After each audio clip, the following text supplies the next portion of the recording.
there's various reasons you might point to for the kind of poor performance of the media. One set of reasons you could say are kind of generally applicable in wartime, that there is a kind of a kind of heightened subservience to official sources when your country is involved in a conflict.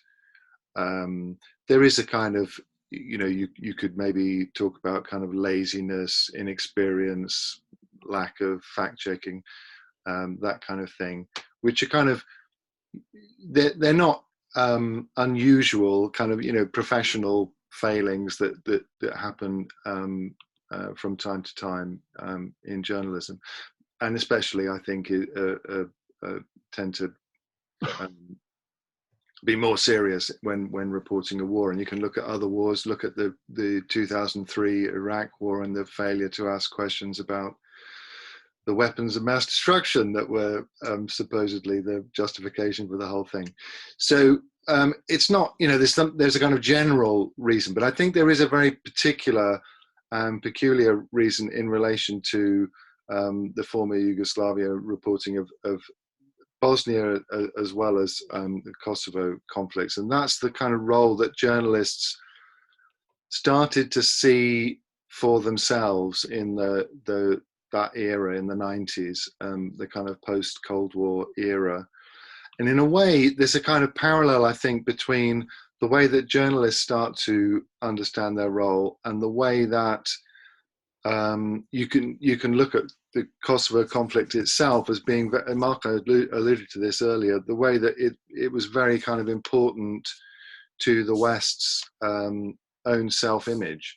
I mean, during the Kosovo conflict, you had the 50th anniversary of NATO, and the campaign that it was engaged in at the time was, in a way, the kind of perfect peg on which to hang an idea of its new post-Cold War mission. What was the point of NATO? It was no longer kind of defensive Cold War era organization. So what was it?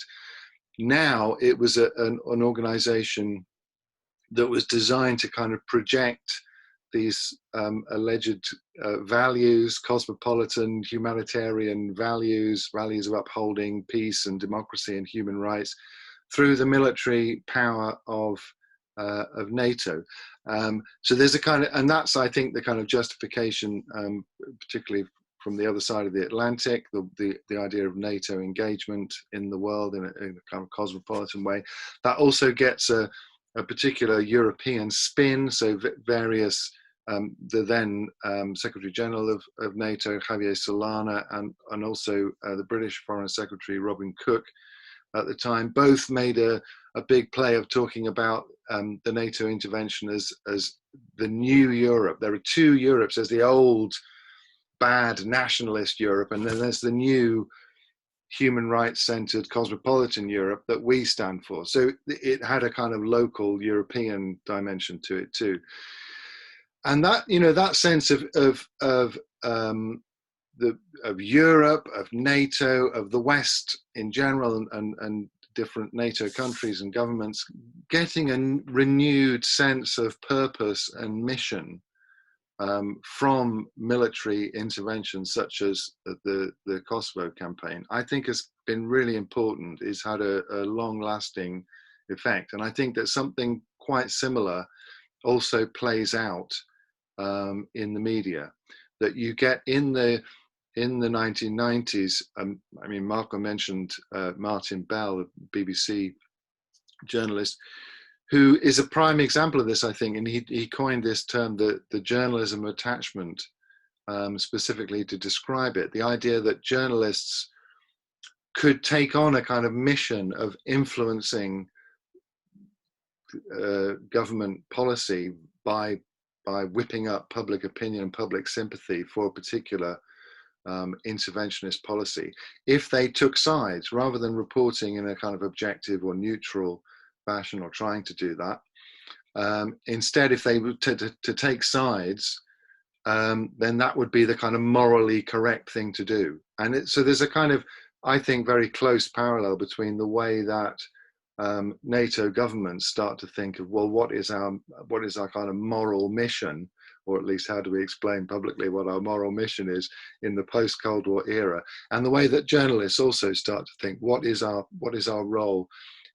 We're no longer satisfied with just being these kind of neutral reporters seeking truth. We're instead trying to kind of promote a particular cause and be on the side of good versus evil. And once you have that mentality, there's a kind of obvious temptation, and reporters succumb to it time and time again in reporting Bosnia and then in reporting Kosovo, to make the facts fit that framework. So if something doesn't really fit, well, maybe we won't report it, or we'll knock it down the news agenda so most people won't notice it. If things do fit, then we'll give them a headline coverage. And if we can't find anything that fits, then yeah, maybe we could even kind of help to embroider some stories that we'll take at face value, propaganda claims made by NATO spokesmen, because they fit the narrative. So it's not just a kind of, I mean, I think it's worse than a kind of dereliction of professional duty that you could sort of routinely see happening from time to time in the reporting of different areas, and especially in wartime. It's worse than that in the sense that journalists have, in the 90s, you can see that them deliberately kind of taking on this role. And to my mind, it's essentially a propaganda role. I mean, during the Kosovo conflict, NATO, as you know, bombed Serbian broadcasting, including the TV building in central Belgrade, and justified the bombing, which killed civilians. They justified it on the grounds that this was a propaganda organization. It was part, therefore, of the military machine. Well, if that's true, well, the same is also true of the BBC or ITN or Sky News or any of these news or CNN, any of these Western news organizations, which started to take on that idea that their role was to promote, as they claim to see it, the role of good versus evil in the post-Cold War world.